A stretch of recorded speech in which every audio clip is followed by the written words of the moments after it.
semuanya, aku mau ngucapin selamat datang di YouTube channel aku, Frisly Herlin. Nah, pertama-tama aku mau ngucapin makasih banget untuk kalian atas respon positifnya dan atas semangatnya, karena kalian juga akhirnya aku berani untuk membuat konten-konten baru di YouTube channel aku. Kali ini aku mau ngajak kamu untuk mengekspor tempat-tempat di Indonesia. Amin. Bantu aku ya guys, biar kita bisa jalan-jalan bareng walaupun aku di sini dan kalian di sana.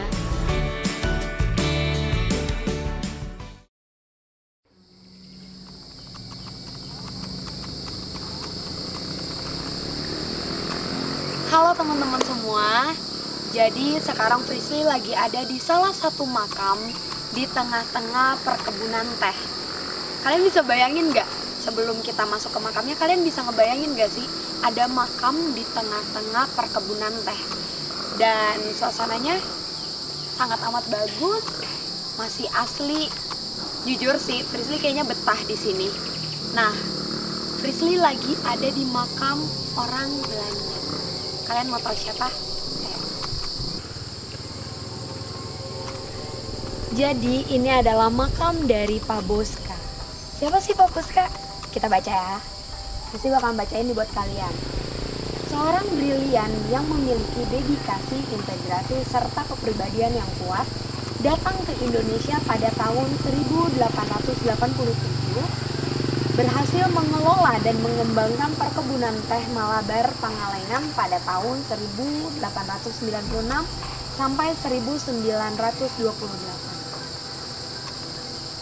Wow. Jadi beliau itu adalah orang yang mengelola langsung perkebunan ini pertama kali. Dan dikenal juga melalui sumbangsi serta peranan atas karya-karyanya, antara lain Teknis Hagesco saat ini dikenal sebagai Institut Teknologi Bandung. Oh, ITB. Kalian pasti tahu kan? Nggak mungkin sih kalian nggak tahu, karena siapa sih yang nggak tahu ITB? Lihat, saat ini dikenal sebagai Gedung Merdeka Bandung, tempat diselenggarakannya Konferensi Asia Afrika. Wow, aku nggak ngerti ya, bukannya aku lebay, maaf ya, bukan aku lebay, karena ini pertama kali aku datang ke sini dan aku langsung ngebaca kayak karya-karyanya, apa yang diberikan oleh beliau untuk Indonesia, yang emang sangat amat penting dan sampai sekarang masih ada. Itu kayak yang wow, baca lagi, wow. Dan Observatorium Boska, gedung peneropong bintang yang memiliki lensa terbesar di dunia saat itu 1923 sampai 1926. Baik banget ya, pantesan dari awal aku masuk tuh ngerasainnya adem, enak ya, walaupun di sekelilingnya ada juga sih. Kalian penasaran gak sih sama tempatnya? Soalnya aku penasaran banget nih. Ikutin aku yuk.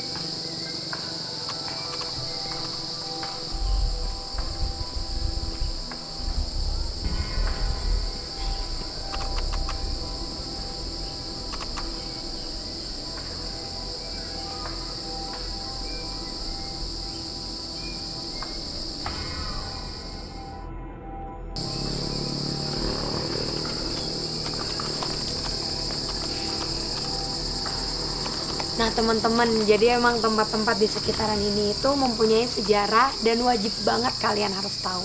Karena memang beliau, kalau misalnya kalian tahu teropong bintang di Bandung di sini, itu beliau yang membeli alatnya dengan uang beliau sendiri, lalu membawanya dan ditinggalin deh untuk kita. Jadi emang nggak semua orang Belanda itu menjajah kita, terus juga terkenalnya dengan yang negatif dan sebagainya.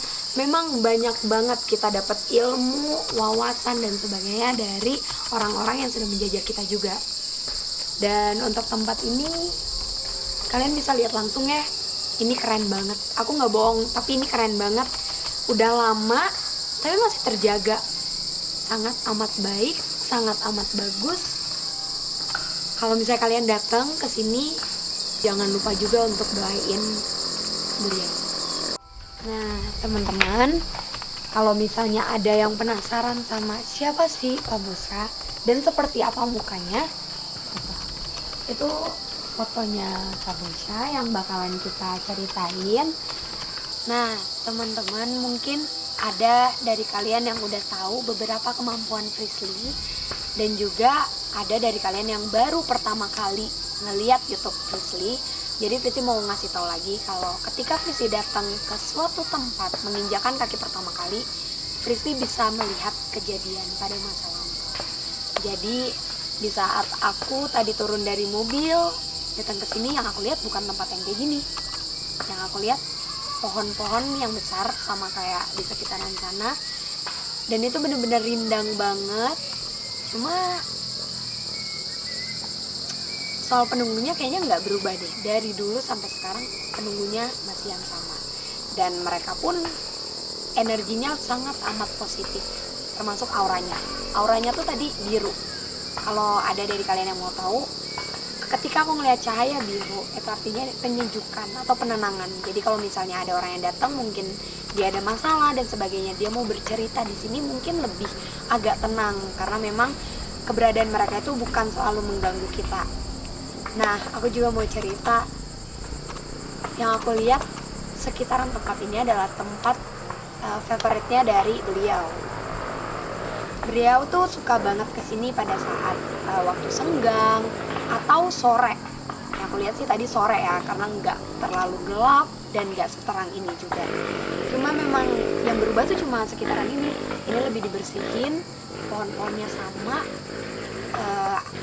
Ada pohon lagi yang sempat ditebang di daerah sana, tapi itu emang nggak ngaruh karena memang yang ngejagainnya itu ada di depan. Jadi kalau misalnya kalian mau datang ke sini, pertama kali datang jangan lupa untuk mengucap salam.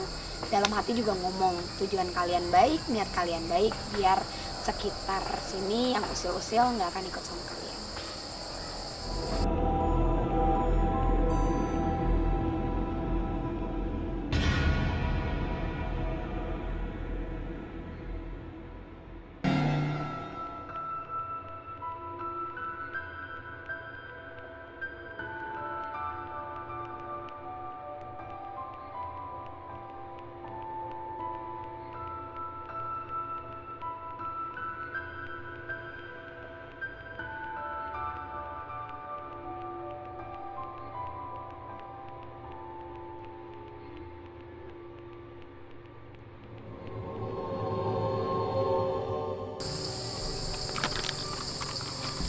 Nah teman-teman, aku juga mau konfirmasi nih, karena memang aku dapat informasi juga.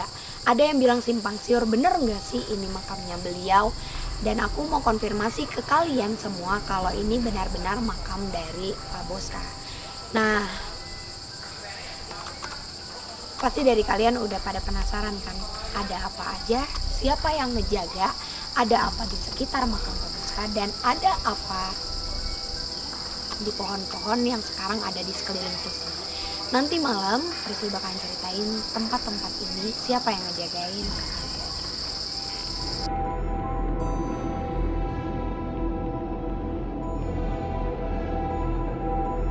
Jadi ini salah satu tempat yang mau Frisly explore ke kalian.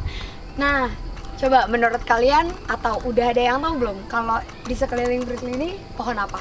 Kalau ada yang tahu, komen ya di bawah. Dan buat kalian yang belum tahu, Frisly mau ngejelasin kalau di sekeliling Frisly ini adalah pohon teh.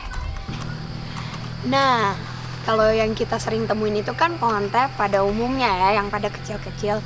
Jadi teman-teman, emang pohon teh itu pada dasarnya bisa tumbuh sebesar ini.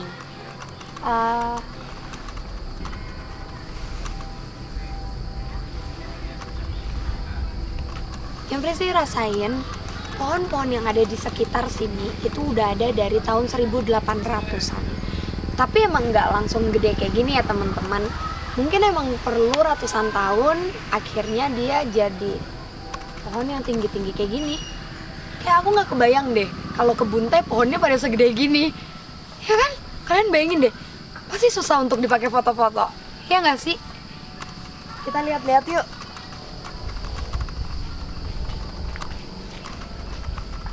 Apa yang kamu lihat? Apa yang menarik?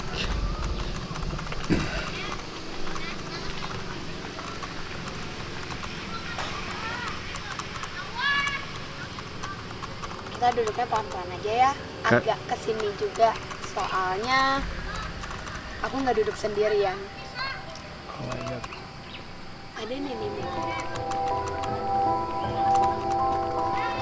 Jadi ada nenek dari 1900. Pas kebun teh ini udah agak gede berarti ya.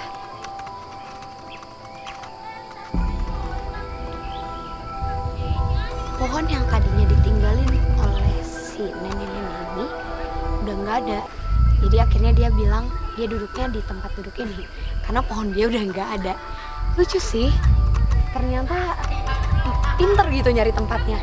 Nggak ada pohon, milihnya tempat duduk karena kata dia kalau malam energi yang kerasa di sini tuh bakalan beda banget. Mungkin malam ini kita nggak akan datang untuk ngelihat tempat ini seperti apa. Tapi aku bisa ngeliat energi seperti apa yang bakalan ada malam ini. Dan ada nggak sih nyambungnya sama makam yang sempet Frisly datengin tadi? Teman-teman boleh lihat di sana deh. Nah, ini pohon-pohon yang di situ. Yang di belakang sana itu penunggunya agak ngeganggu sih pada saat ini. Karena di saat dia tahu ada Frisly yang bisa untuk berkomunikasi sama mereka, mereka coba buat yang ngapain datang ke sini?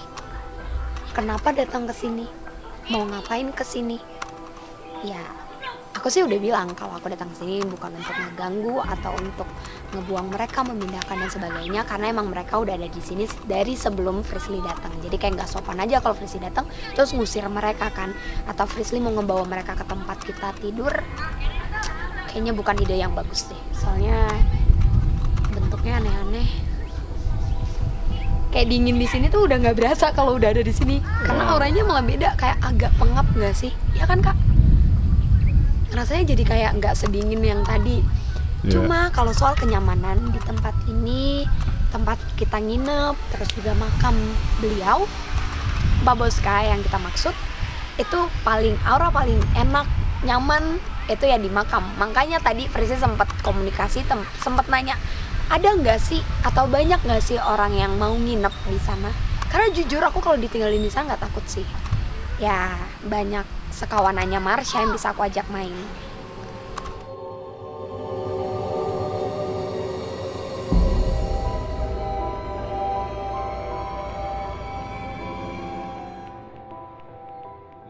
Halo semuanya, Frisly mau ngebahas ada apa aja sih di makam yang tadi pagi kita kunjungi.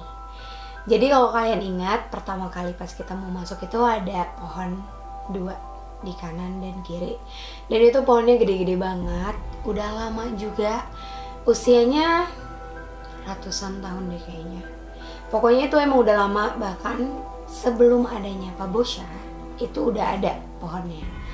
Terus juga pas pertama kali Frisly turun dari mobil, Frisly ketemu sama sosok perempuan udah tua. Tapi gimana ya?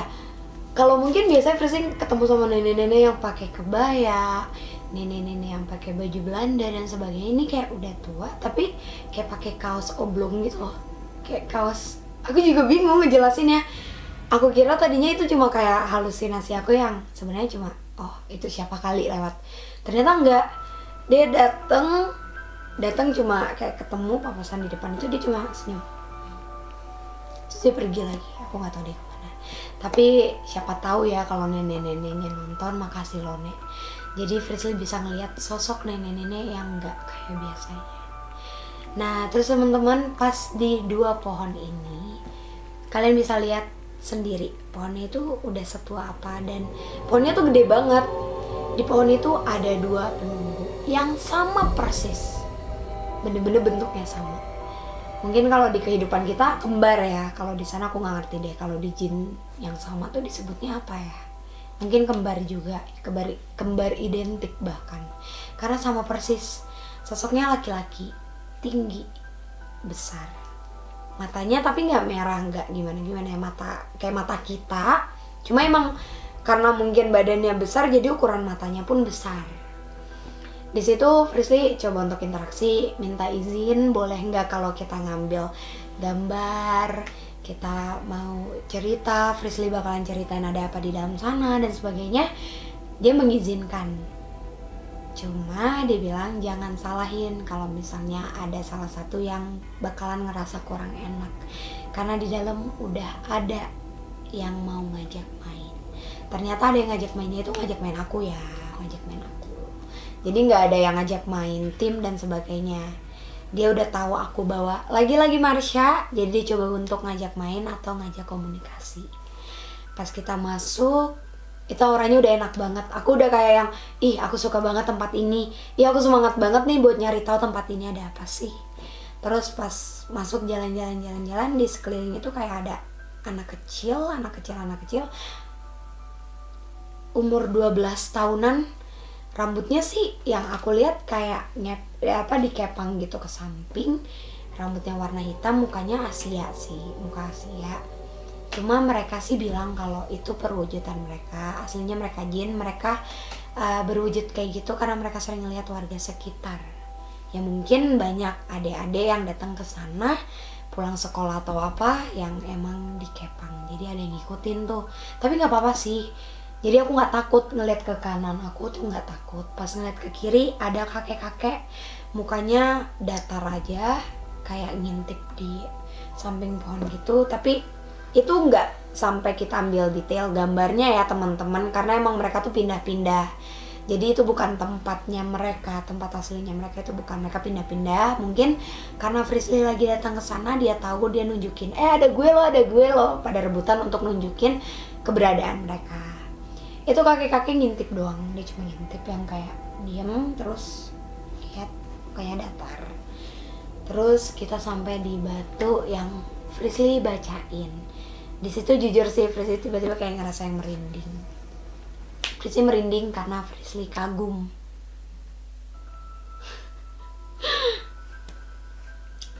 Marsha nggak suka aku dikuncir, ya udah deh urai aja ya. Aku nggak tahu deh kalau misalnya urusan sama Marsha tuh udah ribet gitu. Datang ke tempat dia nggak suka, dia udah pasti berisik kayak pulang, aku nggak mau di sini, aku nggak betah di sini. Ya udahlah, kita harus agak melipir ke samping dikit. Atau kayak gini, aku harus cerita diam-diam ceritanya di tempat yang lain. Karena emang Marsha kalau untuk urusan sama Belanda dia agak males. Bukan agak males sih, pasti kabur-kaburan biasanya. Kayak tadi kabur kemana, ya udahlah, tapi nggak apa-apa. Marsha enjoy di sana karena di sana pemandangannya bagus banget. Kalian harus tahu pemandangannya bagus banget. Lanjut ke cerita batu yang aku baca. Dari batu itu ada yang ngejagain. Sosok yang ngejagain itu dua laki-laki tinggi, memakai baju coklat. Tapi nggak kayak seragam gitu ya, pakai baju kayak kemeja gitu, coklat polos. Itu dua laki-laki, mereka senyum ramah, tinggi, putih orangnya, mancung Belanda gitu. Mereka senyum ramah dan mereka bilang, kita ditugaskan untuk menjaga. Kita ditugaskan untuk menjaga. Jadi ngomongnya agak bisik-bisik gitu ke aku. Jadi aku kayak, oh oke. Mungkin dia ngasih tahu ke aku dulu, jangan bahas yang aneh-aneh nih. Kita ditugasin di sini untuk ngejagain aja. Ya udah.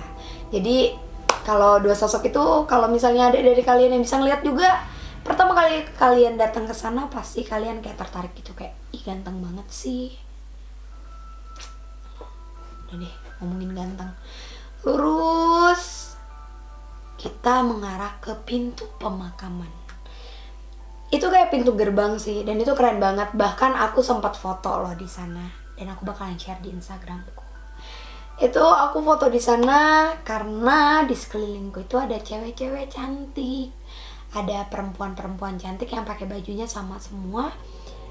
Kalian pernah tahu nggak sih baju Belanda yang kayak sininya agak gelembung gitu, agak gede, jadi kayak agak ngangkat gitu segini, terus pakai topi dikesampingin, terus pakai dress nggak panjang tapi nggak pendek juga, jadi di bawah lutut gitu, pakai sepatu. Aku lupa pakai sepatu nggak ya, nggak, dia nggak pakai sepatu. Tapi aku kayak ngeh banget nih, masih keinget banget sama gaunnya, keren. Itu kayak di pintu, dia di samping-samping pintu, lihat senyum. Pas tadi Frisly mau masuk, kenapa Frisly ngelihatnya kayak gitu-gitu, karena kayak Frisly yang wow, kok masuk ke pemakaman kayak masuk ke keraton, kerajaan dan sebagainya ya, banyak banget gitu yang ngejagain. Dan yang ngejagainnya itu rata-rata Belanda. Kalaupun ada yang bukan Belanda tuh ya kayak yang di pohon tadi, cuma energinya, auranya itu positif. Itu perempuan-perempuan itu mereka senyum. Kayaknya sih mereka juga senyum ke tim Frisly, karena emang tim Frisly kan laki-laki semua nih. Jadi ya kalau laki-laki datang ke sana misi-misi juga ya. Mungkin menurut kalian kayak ya udahlah cantik nggak apa-apa ditempelin, ikut aja ke rumah. Tapi hati-hati, namanya jin, dia bisa berubah jadi apa aja. Ntar pas ikut kalian cantik, pas sampai rumah itulah. Pas masuk di sana aku ngerasain aura yang beda. Aku ngerasain aura sedih, aura yang agak beda banget deh, nggak kayak awal pertama kali aku masuk sana. Pas aku masuk di pintu itu, aku ngerasa yang oh tempat ini beda. Pas aku duduk, sama kayak yang tadi aku ceritain, aku ngelihat kejadian-kejadian tempat itu pada awalnya seperti apa.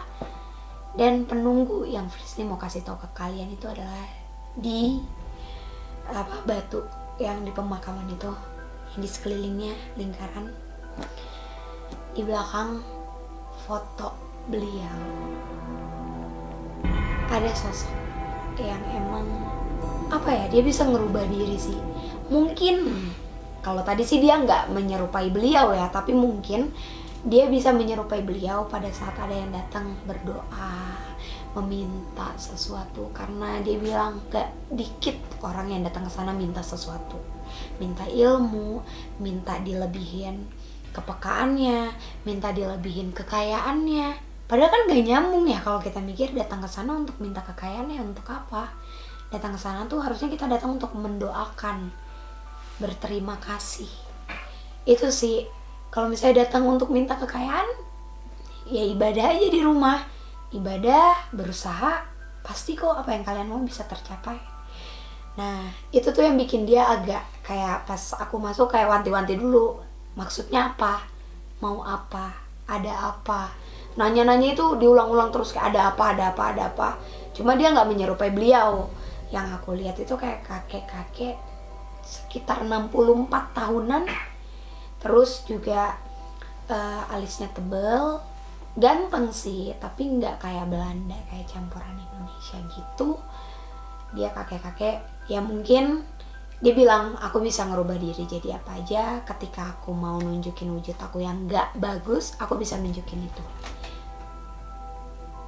Nah pas dia cerita kayak gitu, aku kayak makin penasaran nih, bener gak sih ada orang-orang yang datang ke sana mau nginep? Karena kalau tadi sih kebetulan pas Frisly datang tuh sepi, nggak rame sama pengunjung. Jadi akhirnya Frisly ketemu sama bapak yang ngejagain makam itu, yang ngebersihin. Di situ juga Frisly ngobrol banyak. Frisly nanya tentang tempat itu sejarahnya kayak apa, atau informasi yang bapak itu tahu apa yang bisa dibagi ke teman-teman. Terus juga bapak itu ngomong, ternyata benar ada dan gak dikit orang yang mau nginep di sana, apalagi datang di saat hari-hari besar kayak tahun baru, Natal, Lebaran dan sebagainya. Mereka datang. Cuma kalau ada yang datang bawa kemenyan dan sebagainya, katanya itu udah dilarang sih. Mereka ngelarang, yang ngejagain tempat itu pun ngelarang kalau ada yang datang ke sana mau nginep dalam maksud lain. Karena emang benar, tempat positif harusnya kita kasih energi atau aura yang positif juga, pemikiran yang positif dan tindakan yang positif. Terus makhluk yang atau penjaga yang harus kalian kenal di sana, di tempat duduk. Kenapa tempat duduk itu Frisly sorot atau menarik perhatian Frisly? Di sana ada dua sosok perempuan, yang satu nangis, yang satu ketawa terus. Aku bingung tuh kayak, kenapa kok beda banget ya? Yang satu nangis terus, yang satu ketawa terus. Pas Frisly tanya juga nggak ada yang nyeritain apa-apa. Jadi kayak, kenapa sih ini? Ternyata pas aku telusurin lagi, nembusin lagi, kalau yang nangis itu dia punya hubungan yang dekat sama beliau. Bukan istri atau apa ya, tapi si sosok ini pada masa hidupnya sangat amat mengagumi beliau. Jadi dia berharap pada saat dia udah nggak ada dimakaminnya juga di daerah sana, tapi ternyata nggak, dimakaminnya nggak di daerah sana. Jadi jin yang nyerupainnya itu ngerekam semua kejadian, apa yang dia suka, apa yang dia mau, akhirnya jinnya ada di situ. Dan kenapa dia nangis terus? Dia juga nggak nyaman sama perempuan yang ketawa terus. Nah, perempuan yang ketawa terus ini dia suka karena banyak laki-laki yang datang ke sana terus minta jodoh. Agak aneh sih emang, aku agak aneh juga pas denger kayak pemikiran-pemikiran orang-orang yang datang ke sana untuk minta jodoh, minta uang tuh ya untuk apa? Tapi ya balik lagi ke diri sendiri, masing-masing orang punya pemikiran dan pendapat sendiri. Datang ke makam tuh untuk apa, ngeyakininya untuk apa. Cuma informasi untuk kalian, ketika ada laki-laki yang di sana minta jodoh, hati-hati ya. Mbak Kunti yang di daerah sana yang rame banget bisa jadi ngikutin kalian pulang dan ikut ada di kamar kalian. Karena Mbak Kuntinya juga tadi ada yang mau ngikutin tim aku, tapi aku larang gara-gara katanya dia tertarik. Loh, kenapa nggak boleh? Biasanya juga aku suka kok ngikutin yang datang ke sini, cowok juga kok, nggak dilarang. Siapa? Ngikutin siapa? Mau ngikutin Kak Billy. Nanti ya kita kasih tahu. Kak Billy padahal tadi tuh nggak terlalu banyak loh sibuknya, dia cuma berdiri di luar makam dan sebagainya. Tapi ya si perempuan itu sempat terbang tapi masuk lagi karena dia mau eksis juga kali ya, dia mau diceritain di YouTube kali ini. Terus ke pintu belakang. Nah, di sini ada kejadian yang agak-agak serem menurut aku. Penghuninya atau penjaganya itu makhluk yang jelek. Mukanya tua, matanya itu kayak lonjong gitu, terus giginya bertaring, lidahnya panjang, berbulu, rambutnya agak botak gitu. Aku nggak ngerti sih makhluk apa karena aku pertama kali yang lihat. Dan dia bilang dia suka banget ngikutin orang yang kencingnya sembarangan. Karena ada kejadian anak kecil, nggak anak kecil sih, 15-16 tahun, kencing di deket batu makamnya bapak si tokoh yang kita bahas ini. Ya nggak sopan sih. Mungkin kalau misalnya aku jadi mereka juga udah ngejagain tempat itu, ada yang kurang ajar juga aku getok kali. Cuma ini kan dia mau ngasih tahu aja, jangan sembarangan kencing, dibikin sakit alias kayak nggak bisa lupa sama kejadian di sana. Aku nggak ngerti ya kejadian yang mereka tunjukin tuh apa. Cuma makhluk ini agak ngeganggu, agak usil. Karena dia kadang juga suka nempok-nempok di badan orang, ngejilat-jilatin di deket kuping sini. Aku nggak ngerti maksudnya apa, tapi dia bilang tenang aja kalau siang dia nggak usil kok, karena dia mulai usil itu setelah maghrib.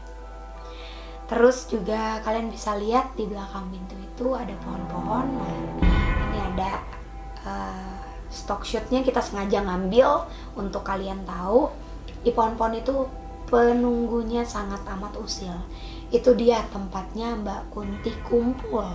Udah kayak ibu-ibu arisan, tau gak sih tadi? Kayak cewek-cewek ngumpulin. Terus pas aku ngeliat, mereka langsung pada barengan ngeliat aku, melotot, mandangin dari jauh, berusaha untuk masuk tapi gak bisa. Soalnya ada yang ngejagain dan aura kita positif, semuanya positif. Aku dan timku datang untuk meminta informasi. Kita mau ngejelasin ke semuanya hal-hal yang baik. Jadi kita nggak dapetin gangguan dari si gerombolan Mbak Kun itu.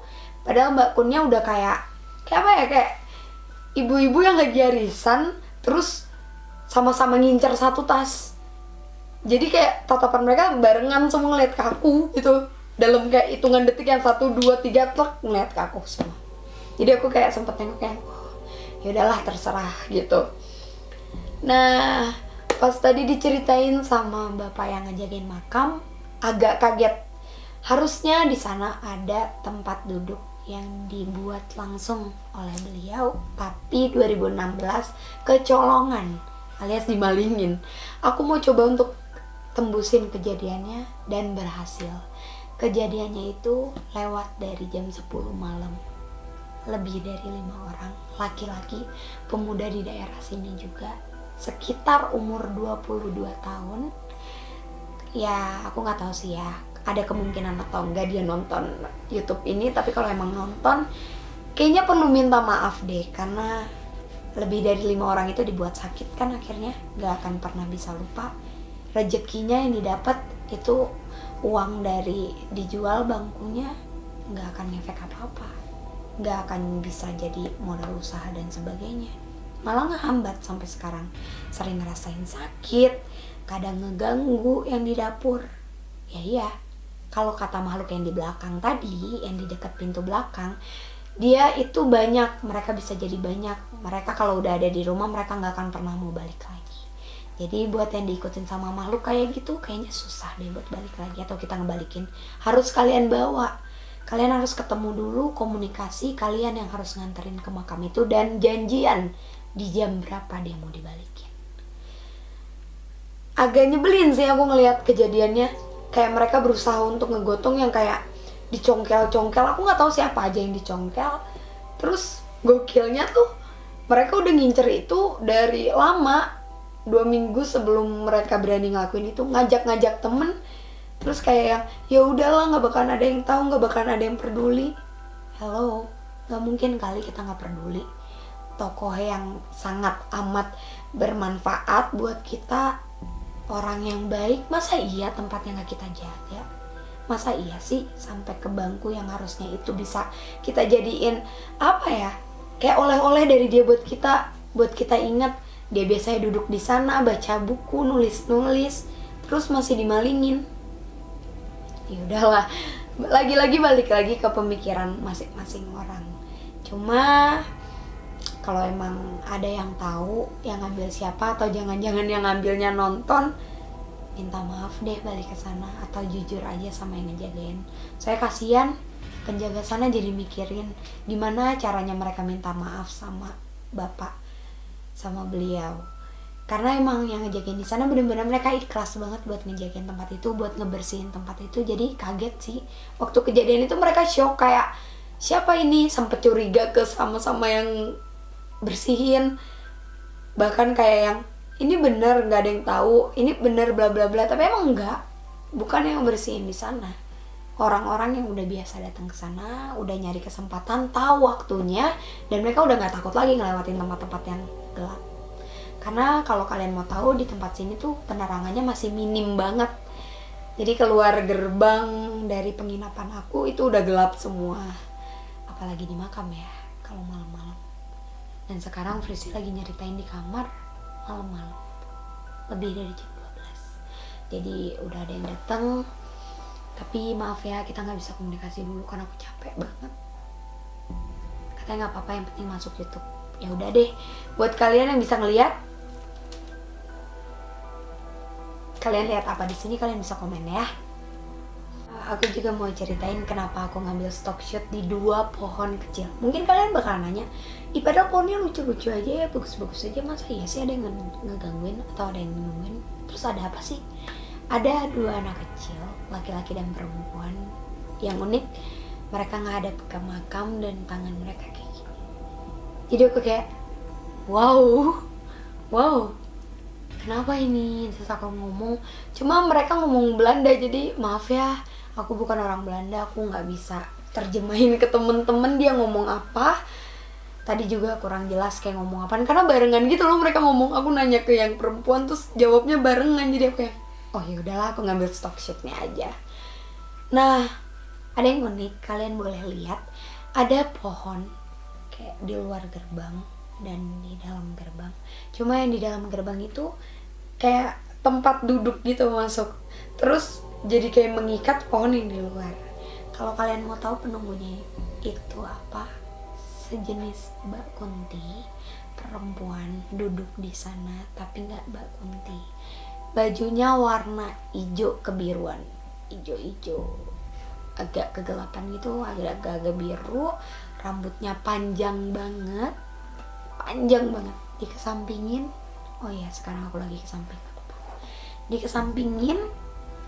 Terus aku nggak tahu dia kayak megang apa, pokoknya kayak ada sesuatu yang di gini. Tapi aku nggak kelihatan apa, bukan anak kecil, bukan apa. Dan dia sering banget cekikikan, tapi bukan kuntilanak ya. Kalau dia ngincar orang, Kalau untuk soal energi yang aku rasain di pohon itu emang gak enak sih.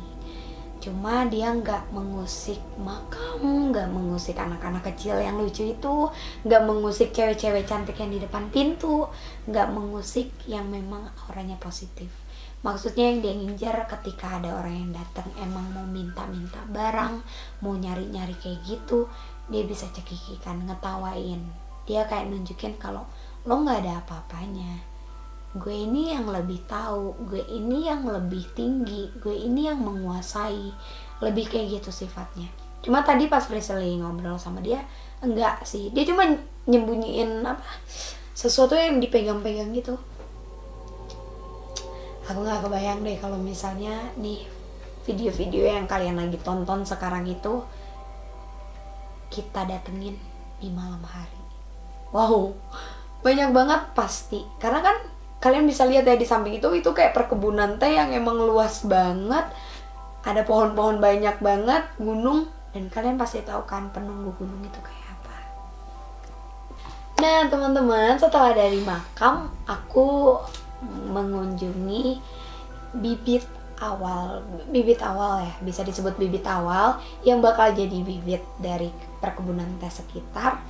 Itu yang pohonnya tinggi banget. Aku kaget kayak yang serius ini pohon teh. Aku nanya dong ke manajerku dan ke timku kayak, hah, yakin nih pohon teh?